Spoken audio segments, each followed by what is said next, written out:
وأشهد أن محمدا عبده ورسوله صلى الله عليه وعلى آله وأصحابه ومن سار على نهجه واستنى بسنته إلى يوم القيامة. فإن أصدق الحديث كتاب الله وخير الهدى هدى محمد صلى الله عليه وسلم وشر الأمور محدثاتها وكل محدثة بدعة وكل بدعة ضلالة وكل ضلالة في النار. الله أكبر الله أكبر الله أكبر لا إله إلا الله والله أكبر الله أكبر ولله الحمد. Ma'asyiral muslimin, hari ini kita berbahagia, hari ini kita lebaran, hari ini kita bersuka cita. Semakin menjadi indah hari tersebut tatkala kaum muslimin membukanya dengan bersujud di hadapan Sang Pencipta alam semesta ini. Semakin bertambah indah tatkala hari tersebut dipenuhi dengan gema takbir dan sanjungan kepadanya. Hari ini adalah hari Idul Adha, hari An-Nahr yang disebut oleh Allah sebagai Al-Hajjul Akbar. Hari ini adalah hari terbaik sepanjang tahun. Rasulullah bersabda, Inna a'damal ayyami indallahi tabaraka wa ta'ala yawman nahri. Sesungguhnya hari teragung di sisi Allah tabaraka wa ta'ala adalah hari An-Nahr. Hadis riwayat Abu Dawud. Allahu Akbar Allahu Akbar la ilaha illallah Allahu Akbar Allahu Akbar walillahil hamd. Ma'asyiral muslimin rahimakumullah, hari yang agung yang kita lalui setiap tahun ini selalu mengingatkan kita akan sosok Nabi yang mulia, yaitu Nabiullah Ibrahim, di mana perjalanan kehidupan Nabi Ibrahim benar-benar syarat dengan keteladanan yang patut kita ikuti untuk mendapatkan kehidupan yang bersih dan penuh dengan makna. Allah berfirman, "Qad kanat lakum uswatun hasanatun fi Ibrahim walladzina ma'ahu." Sungguh telah ada suri tauladan yang baik bagi kalian pada diri Nabi Ibrahim dan orang-orang yang bersamanya.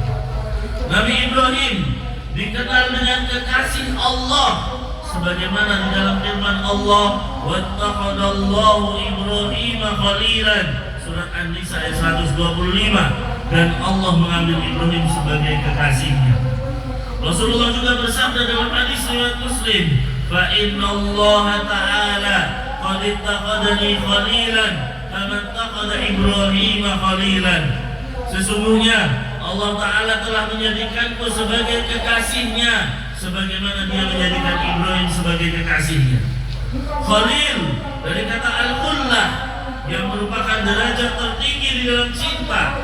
Allah banyak mencintai para hambanya, akan tetapi yang sampai mencapai derajat al-khullah hanya Ibrahim dan Rasulullah Muhammad sallallahu alaihi wasallam.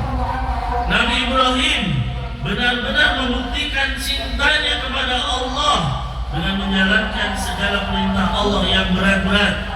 Maka Allah mencintai beliau dengan derajat kecintaan yang tinggi. Beliau diuji dengan perkara-perkara yang sangat beliau dicintai. Apa saja ujian beliau? Yang pertama, uji memiliki ayah yang kafir, ayah yang tidak beriman, yang sangat ia cintai, tapi malah ayahnya memusuhinya dan mengusirnya. Allah berfirman dalam surat Maryam ayat 41-42, "Wadhkur fil kitab Ibrahim innahu kana shadiqan nabiyya." Innahu kan nabiyya. Ceritakanlah wahai Muhammad kisah Ibrahim di dalam Al-Qur'an, sesungguhnya dia sangat membenarkan lagi seorang nabi. Idh qala li abihi ya abati lima ta'budu ma la yasma'u wa la yubsiru wa la yughni 'anka syai'a. Ya, Ibrahim berkata kepada ayahnya, "Wahai bapakku, kenapa engkau menyembah sesuatu yang tidak mendengar, tidak melihat, dan tidak dapat menolong kamu sedikit pun?" Maka Azar selaku ayahnya menjawab, apakah dia menerima dakwah anaknya? Tidak, yang ada dia mengancam Ibrahim. Allah berfirman dalam surat Maryam ayat 46, "Qala araghibun anta an alihati ya Ibrahim." la arjumannaka warjurni maliya. Berkata ayahnya, kamu benci kepada Tuhan kami wahai Ibrahim. Jika kamu tidak berhenti, maka kamu akan saya rajam dan tinggalkanlah aku dalam waktu yang lama. Ibrahim diusir, Ibrahim dibenci oleh ayahnya.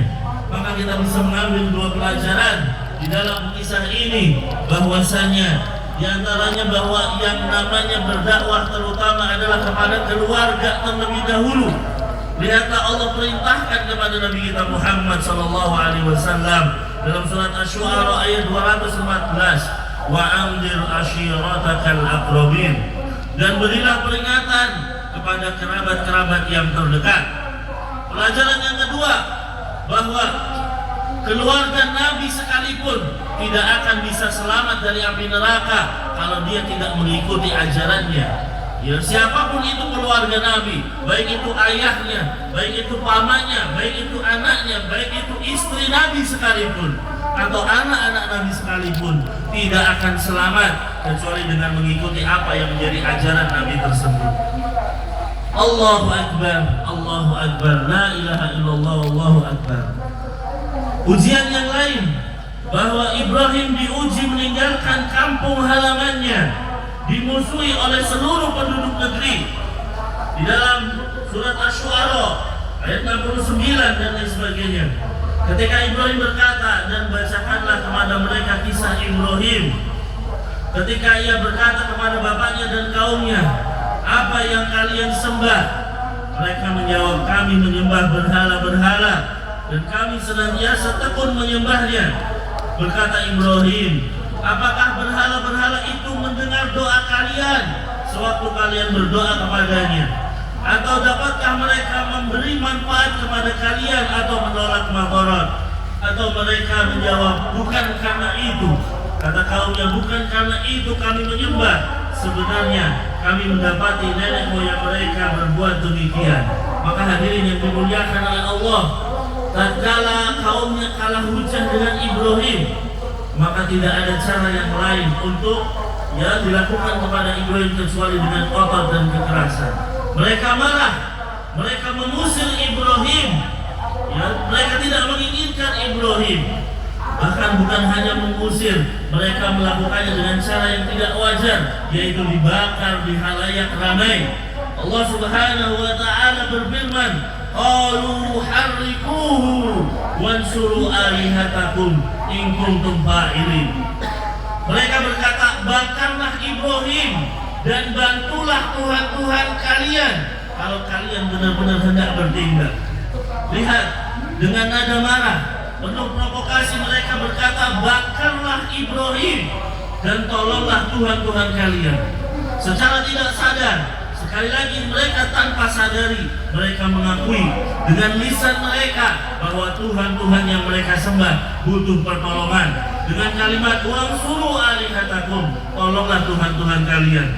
Lantas, apakah pantas mereka menyembah Tuhan-Tuhan yang tidak bisa menolong diri mereka sendiri? Akhirnya Ibrahim dilempar ke dalam lautan api.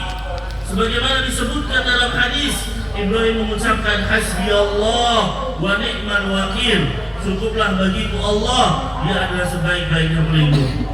Ucapan ini disampaikan oleh Ibrahim dengan kondisi yakin bahwa Allah akan memberikan pertolongan.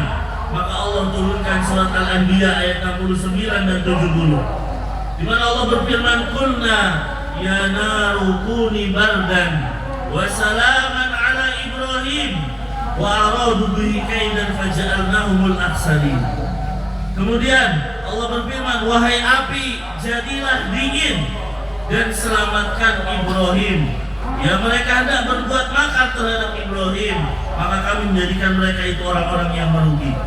Akhirnya Ibrahim selamat dari pembakaran tersebut karena api menjadi dingin karena perintah Allah.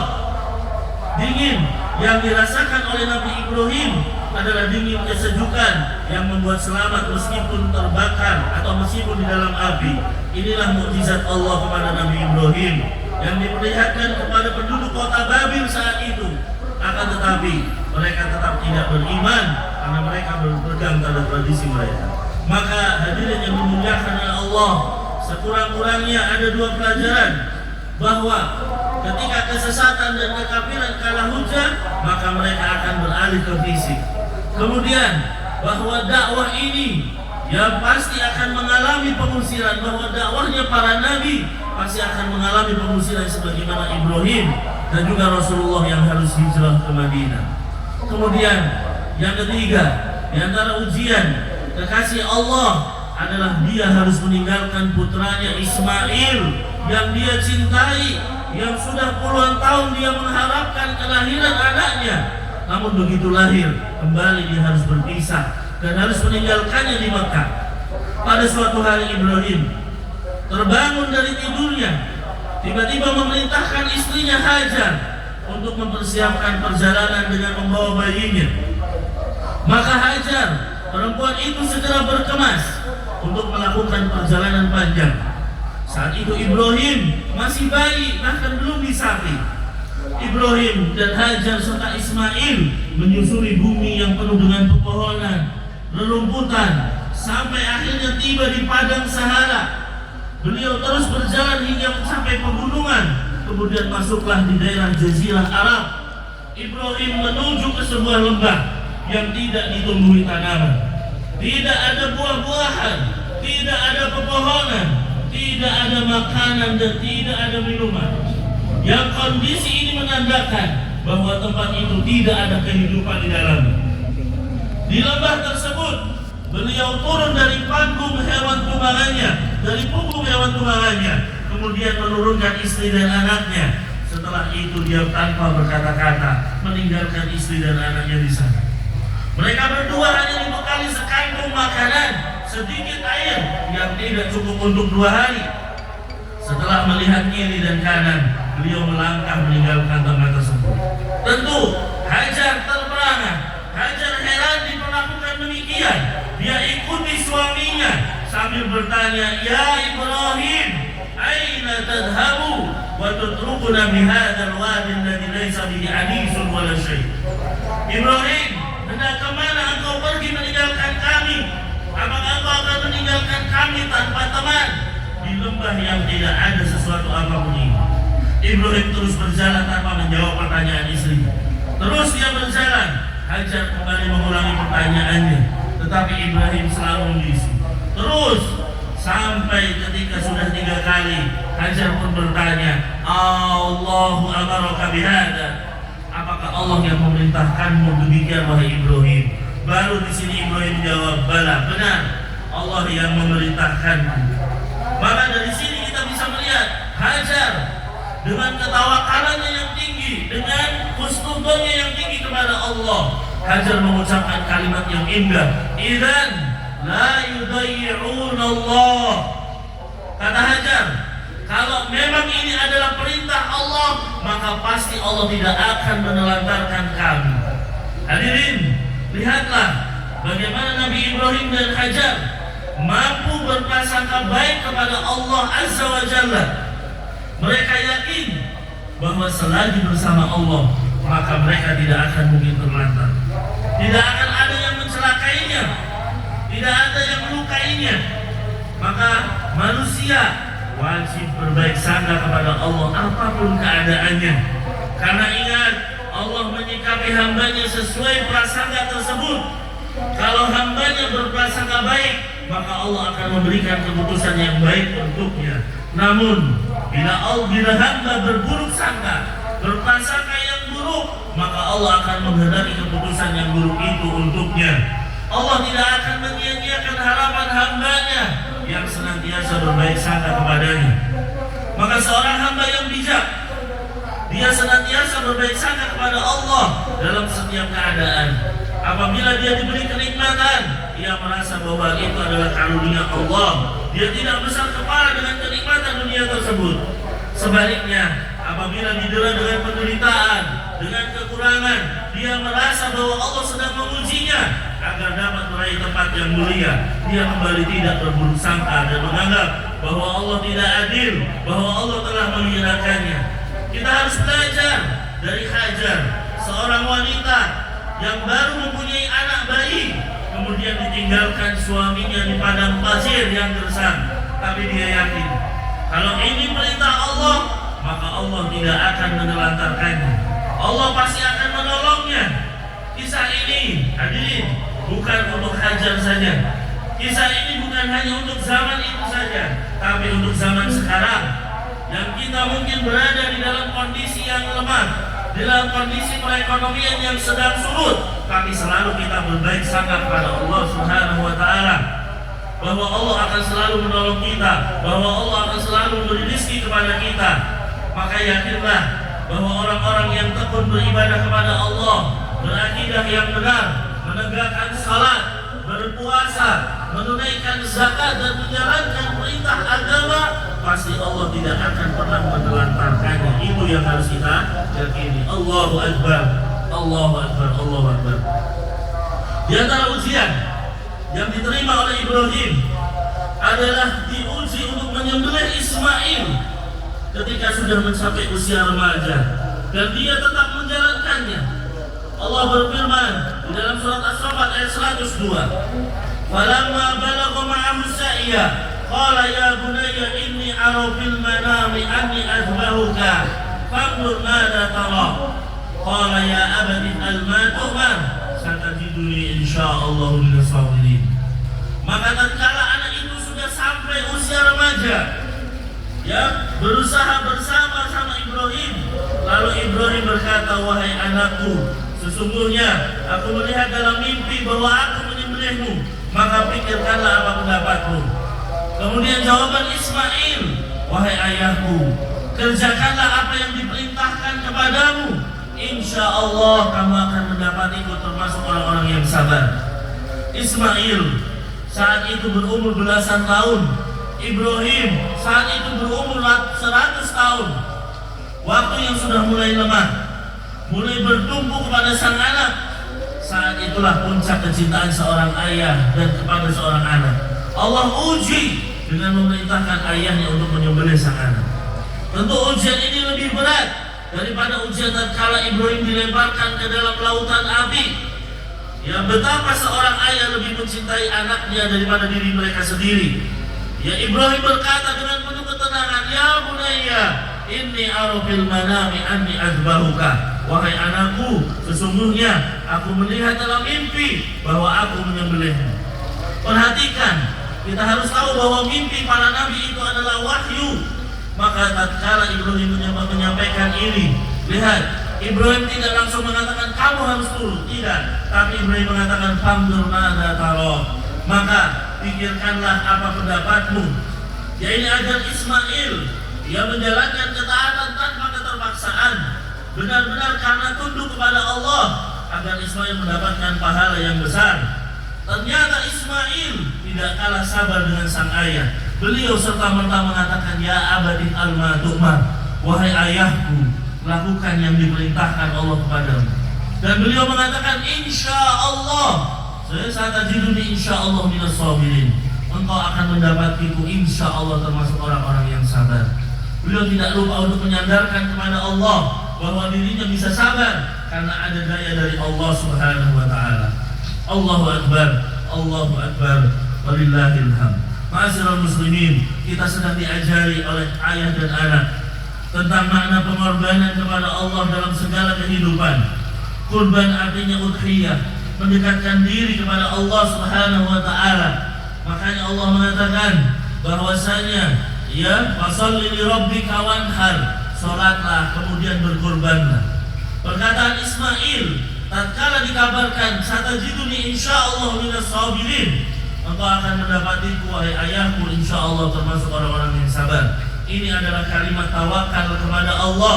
Ismail menyerahkan kesabaran pada kehendak Allah. Kalimat ini sangat jauh dari sikap ujub. Kalimat ini menyebabkan datangnya kekuatan dan pertolongan dari Allah Subhanahu wa taala. Makanya hadirin yang dimuliakan oleh Allah Subhanahu wa taala, jangan pernah kita melupakan kalimat insyaallah. Karena ini adalah kalimat pertolongan. Bukan kalimat lari dari sebuah janji, tapi ini adalah pertolongan. Semoga Allah menolong kami dengan ucapan ini. Kemudian hadirin yang dimuliakan oleh Allah, bahwa para nabi diuji dengan ujian yang berat. Nabi mengatakan asyadun nasi bala'an al-anbiya, tsumma shalihun, tsumma al-amsal fal-amsal. Orang yang yang paling berat ujiannya adalah para nabi, kemudian orang-orang yang soleh, lalu orang-orang yang selanjutnya dan yang selanjutnya. Maka hadirin yang dimuliakan oleh Allah Subhanahu wa taala. Oleh karena itu, mari ya kita hari ini akan melaksanakan ibadah kurban. Silahkan kita menyembelih kurban kepada Allah Subhanahu wa taala dengan niat mendapatkan pahala dari Allah. Semoga Allah membalas pengorbanan kita dengan surganya. Berbahagialah pada hari ini. Masukkanlah rasa senang kepada orang tua, kepada kerabat, kepada anak-anak. Berilah hadiah kepada mereka agar mereka tahu bahwa hari ini kita sedang berlebaran. Mari kita menutup takbir kali ini dengan doa. Allahumma shalli ala Muhammad wa ala ali Muhammad kama shallaita ala Ibrahim wa ala ali Ibrahim innaka Hamidum Majid. Allahumma shalli wa sallim wa barik wa an'im ala nabiyyina Muhammad wa ala alihi wa sahbihi ajma'in. Wardallahumma 'anil khulafa'ir rasyidin Abi Bakr wa Umar wa Utsman wa Ali wa ana ma'ahum bi rahmatika wujudika wa karamika ya akramal akramin. Allahumma ighfir lil mu'minina wal mu'minat wal muslimina wal muslimat al-ahya'i minhum wal amwat bi rahmatika ya arhamar rahimin.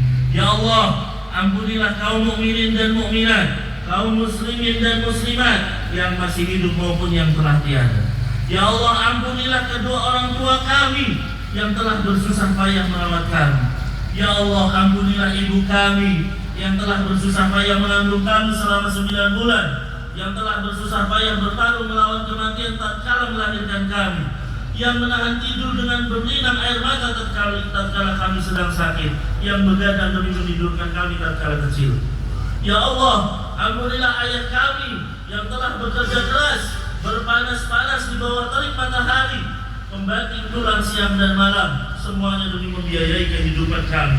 Ya Allah, ampunilah dosa-dosa kami yang tidak mampu dan kurang berbakti kepada mereka, yang belum bisa membahagiakan mereka sebagaimana mestinya, yang terkadang masih pelit terhadap mereka, masih perhitungan untuk mereka. Ya Allah, tolonglah saudara-saudara kami yang sedang dalam peperangan, tolonglah saudara-saudara kami di Palestina, dimanapun mereka berada yang tertimpa musibah. Tolonglah mereka yang hidup dalam penderitaan, tolonglah mereka yang merayakan hari lebaran dengan aliran air mata dan bunyi letupan senjata dan ledakan.